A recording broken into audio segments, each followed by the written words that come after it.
Statistical models tell us that it happened about November the 15th of last year. We don't know where it happened, and we don't know if it was a male or a female, but the 8th billionth person was born onto the planet. The global population crossed over the line of 8 billion people. There's a lot of us. And radical environmentalists are losing their minds because of it.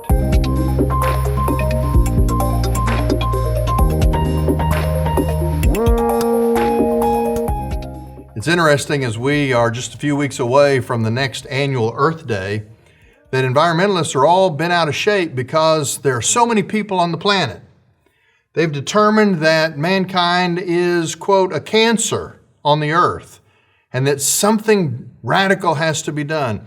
This is the heart and soul of the climate change agenda, the depopulation agenda. It's interesting, there are people among us who are convinced that the world must be deindustrialized because humans are such a threat to the planet that the earth itself is in danger of dying. Now, besides the fact that that is such an incredibly self-centered and self-important view of the place of humans on this vast ecosystem that is planet Earth, the thing that we really need to be concerned about is the crazy solutions that they have to offer to solve this so-called problem. The reality is, and I'm going to share this with you in just a minute, we need to celebrate 8 billion people on the planet. More people on the planet today than at any point in human history. But rather than seeing humanity as a cancer on the earth, we need to understand that the possibilities of innovation and creativity have increased and are almost limitless because of every successive generation of those who bring their giftedness to the human condition. Well, let's talk about some of the solutions that are being offered to this so-called problem. Since President Biden came into office, he has done everything in his power to depower America. On day one, he killed the Keystone XL pipeline. He halted new oil and gas drilling on public lands. He rejoined the Paris Climate Agreement, which commits America to cutting our greenhouse gas emissions, but not China's. The most populous nation on the earth is exempted from any of these climate change considerations. Now, that's a whole different conversation, but I find it interesting that a nation with more than 1 billion citizens is apparently not at fault for this disaster that they tell us about that is destroying the planet. Biden's Environmental Protection Agency reinstated Obama-era rules that make it more expensive to produce oil and gas. They issued rules to make internal combustion engine-powered cars more expensive, and they gave Green California the unprecedented and probably unconstitutional authority to dictate what kind of cars Americans can drive. Biden has empowered the Federal Energy Regulatory Commission with the authority to block new oil and gas pipelines on the basis of climate concerns, and he's continuing to halt new oil and gas drilling on federal lands, even in defiance of a federal court order. Well, for a moment, let's just grant the idea that fossil fuels are the problem and that humans are the issue. What are the solutions? Well, we're told that we need alternative forms of energy. We need wind and solar power. Those are the keys to the future. Well, let's look at the reality of that situation.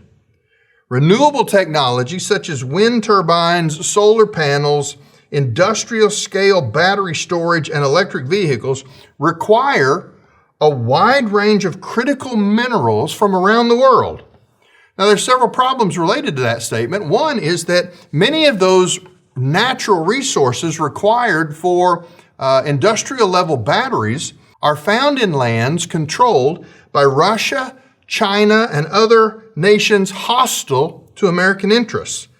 In other words, the global supply chain of the natural resources necessary for industrial battery production is by definition uncertain for us.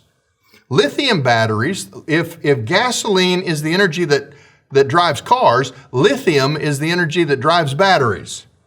Lithium batteries require a number of different resources that take disastrous mining processes that do much more damage to the earth than the drilling and production of fossil fuels.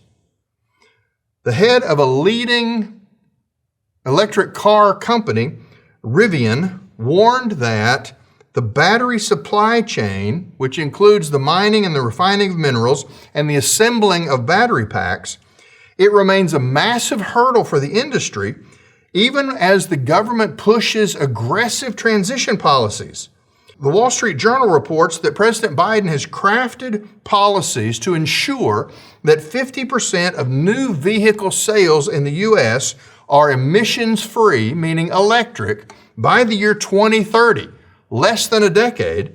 And in addition, he's committed the U.S. government in their 600,000 vehicle fleet that it will be completely electric by 2035. Here's the problem with that. Put very simply, experts in the field tell us that all of the world's battery production combined represents under 10% of what we will need in only 10 years. In other words, 90 to 95% of the supply chain for this transition to electric power doesn't even exist.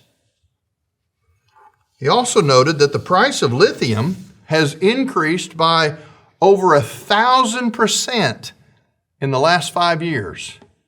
So these cheap alternatives, without the massive government subsidies that have been granted to that industry over the years, it's not actually cheap at all. There's a reason electric cars range $65,000 in price tag. Not only that, but the storage of energy is a problem. We have, ideally, in a national reserve, we have 2 months of oil reserved by the U.S. government, enough oil set aside so that in some sort of emergency, we're supposed to have enough oil for our nation to function for 2 months in a crisis. Experts in the electric field tell us that we have barely 2 hours of national electricity demand stored in all the utility scale batteries that are a part of 1 million cars in America.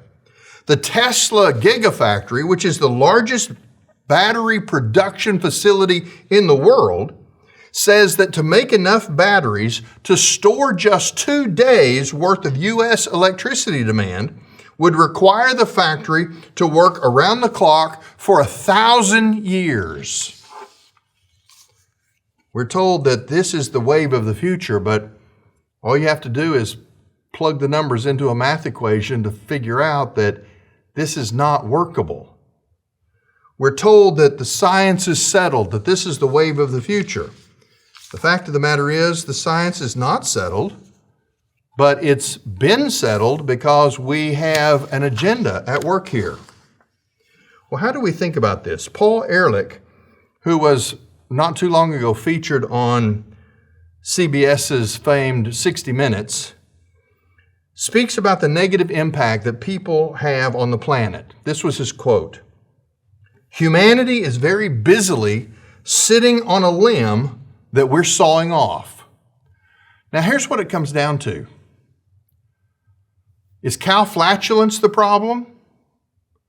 Is it emissions from gas vehicles? Is it simply the very presence of humans on the planet? What is the problem?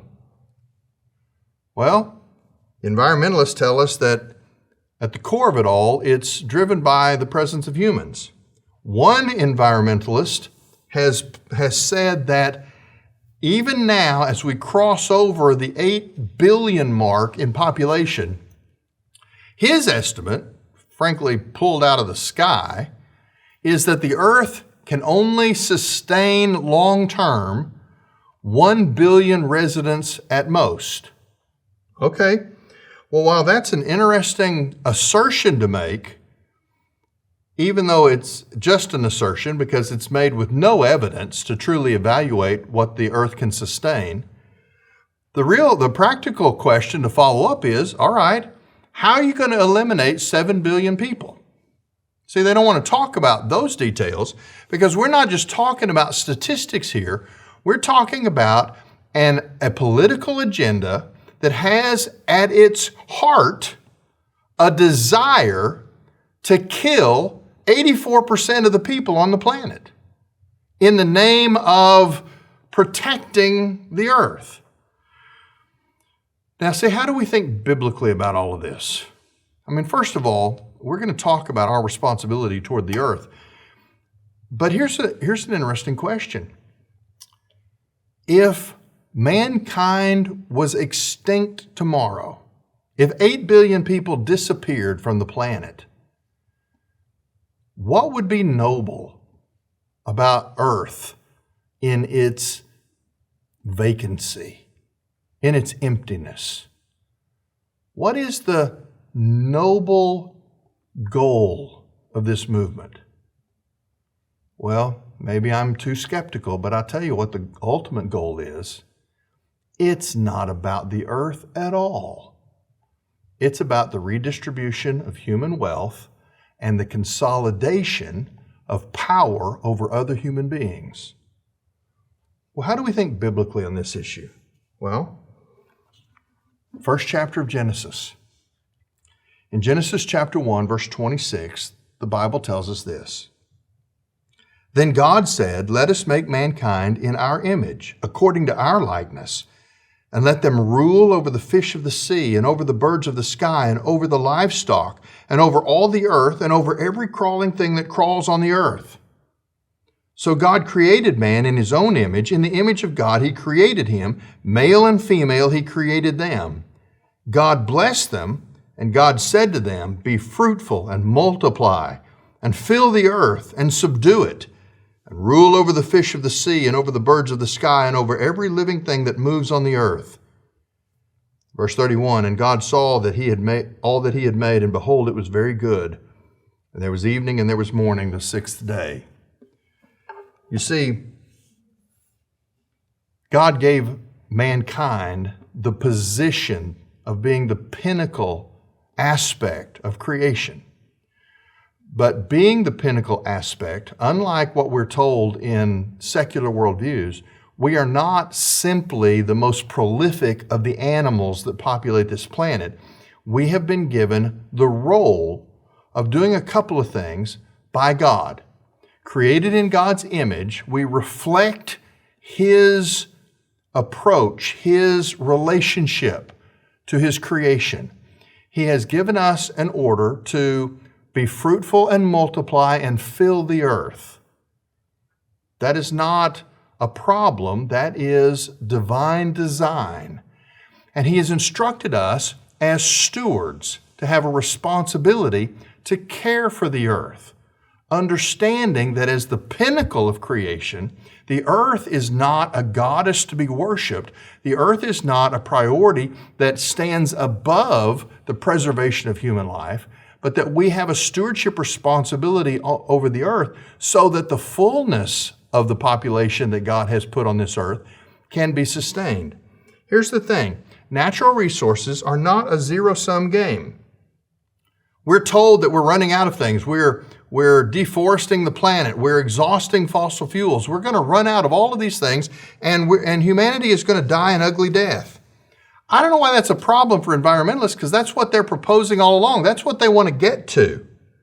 But what they never include in the equation is human innovation and creativity as an element to be considered.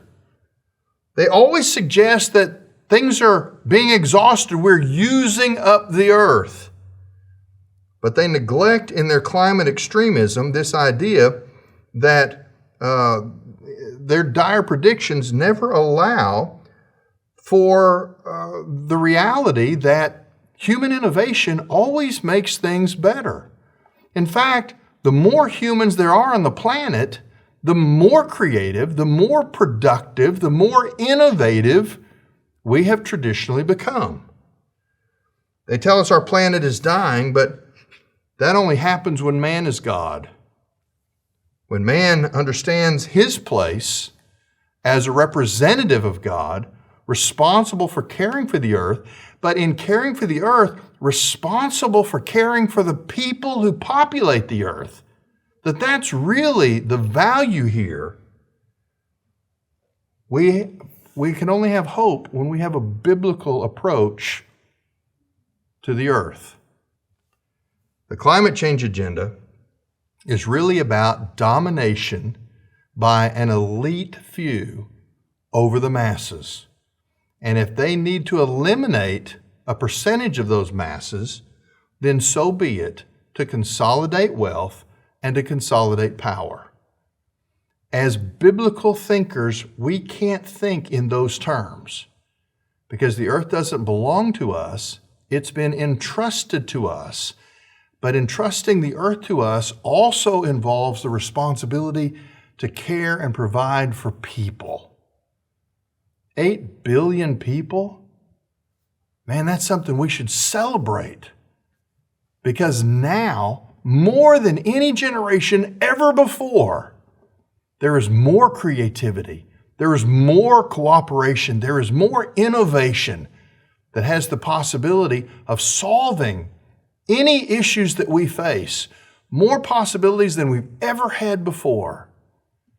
Don't be caught up in the pessimism and the prophecies of dire consequences that come from people who clearly only have power and wealth as their motivations. See, if this was really about the earth, then China would be leading the way. But it's not about any of that. It's all smokescreen for a different agenda. You know who really cares about the earth?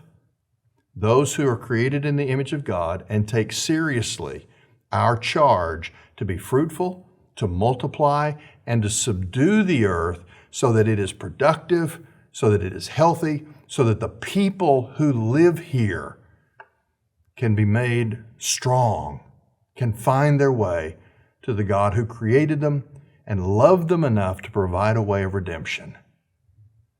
As we approach Earth Day in a few weeks, and as we think about the 8 billionth citizen that's recently been born, don't listen to this hysteria that we need to depopulate the earth, that we need to eliminate fossil fuel usage. The solution is not that we're running out of things, so we have to stop everything human. The solution is, let's quit saying the science is settled and let's get to work to make things better, to invent, to create, to subdue, to rule over the earth as stewards charged with the care of what God has put into our hands. This is Truth Currents.